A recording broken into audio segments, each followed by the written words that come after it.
أعوذ بالله من الشيطان الرجيم بسم الله الرحمن الرحيم قل إن الموت الذي تفرون منه فإنه ملاقيكم ثم تردون إلى عالم الغيب والشهادة فينبئكم بما كنتم تعملون وقال تعالى فأماته الله 100 عام ثم بعثه صدق الله العظيم وصدق رسوله النبي الوفي الكريم ونحن على ذلك من الشاهدين والشاكرين والحمد لله رب العالمين. Hadirin sidang salat Jumat yang dirahmati oleh Allah Subhanahu wa taala.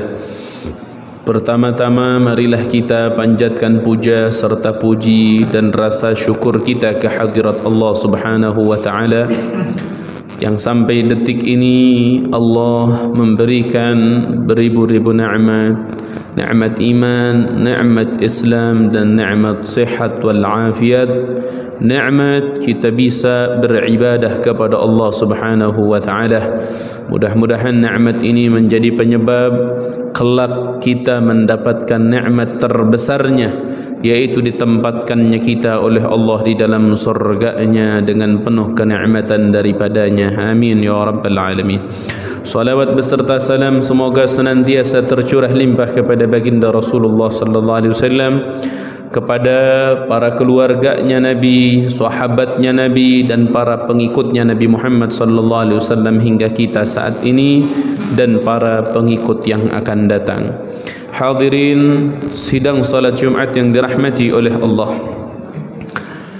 Kematian yang kerap terjadi, bahkan semua akan mengalami dari setiap makhluk Allah yang hidup, itu didefinisikan oleh para ulama ikhrajur ruhi anil jasad, keluarnya ruh, terpisahnya ruh dari jasad itu adalah kematian. Dan hal tersebut sudah ditetapkan oleh Allah di dalam firman-Nya fa'amatahu Allahu 100 amin thumma ba'athah. Maka Allah setelah menciptakan dan menghidupkan makhluknya, terutama kita manusia, Allah akan mematikan mereka, kemudian Allah akan menghisab mereka, dan Allah akan membangkitkan kita atau mereka yang dimaksud adalah manusia kelak pada hari yang akan datang. Maka ibadallah, saat Allah mengatakan kullu nafsin dha'iqatul maut, bahwa setiap nyawa yang hidup akan merasakan kematian, hal ini tidak bisa kita memungkirinya. Sebagaimana Nabi sallallahu alaihi wasallam bersabda, faqala an-nabi an-nasu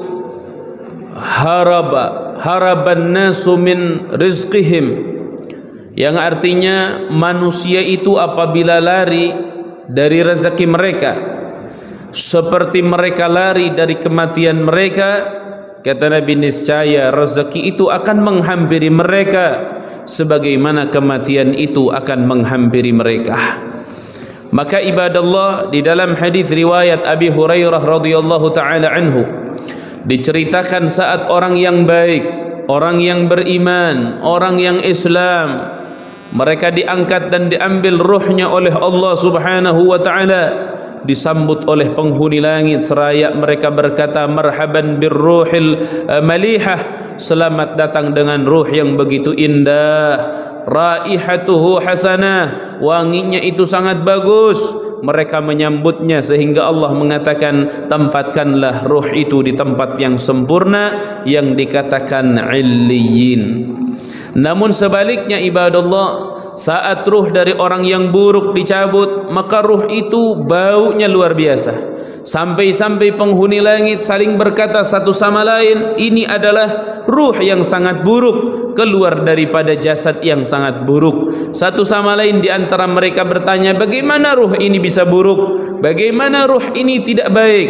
Maka mereka pun mengatakan karena mereka tidak mau beriman kepada Allah, mereka tidak mau bersujud kepada Allah, sang pencipta mereka yang tidak pernah diragukan sama sekali. Maka oleh sebab itu ibadallah, Nabi Muhammad sallallahu alaihi wasallam pernah berpesan kepada salah seorang sahabat.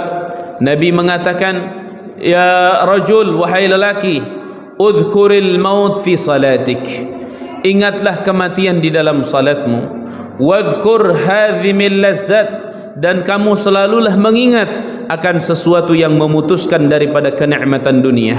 Ibadallah, ada perintah khusus dari Nabi Muhammad agar kita selalu mengingat akan kematian. Karena kata Nabi Muhammad, tidaklah kematian diingat di dalam satu amal kebaikan yang sedikit terkecuali akan menjadi penyebab meningkatnya amal kebaikan tersebut di sisi Allah.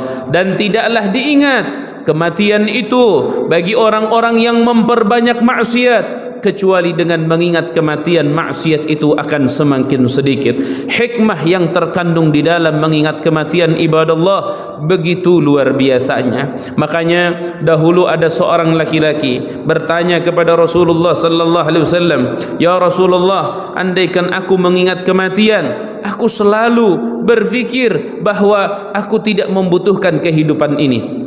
Rasulullah sallallahu alaihi wasallam berkata, wahai fulan, sesungguhnya mengingatkan kematian itu adalah sesuatu yang mengantarkanmu dengan kedekatan terhadap Tuhanmu, yaitu Allah Subhanahu wa taala. Makanya ibadallah, saat ada orang berfikir mereka saat mengingat kematian akan menyebabkan putus semangat, putus harapan, seakan-akan besok akan mati dan lain-lain, ibadallah, mengingat kematian bukan ke arah seperti itu, tapi bagaimana kita menumbuhkan rasa takut kita ke hadirat Allah dan mempersiapkan diri kita untuk kematian dengan mengumpulkan bekal-bekal yang kelak dibutuhkan di alam akhirat.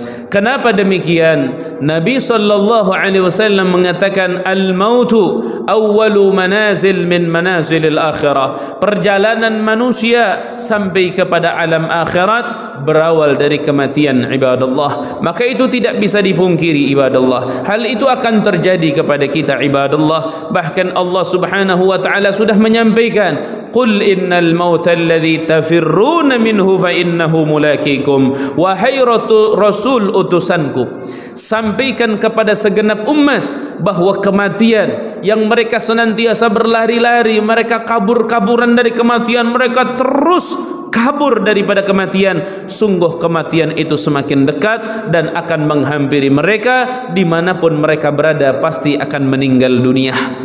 Ibadallah, diceritakan dahulu di zaman Bani Israel ada seorang raja yang memiliki ahli nujum. Ahli nujum ini para peramal. Ahli nujum ini di zaman tersebut dipercayai kebenaran ucapannya karena 99% apa yang disampaikan itu terwujud atau terjadi. Suatu ketika ahli nujum ini berbicara dengan ilmunya yang didasari dengan jin, iblis dan lain-lain. Dia berkata kepada raja, wahai raja, kami sudah meramal dan melihat bahwa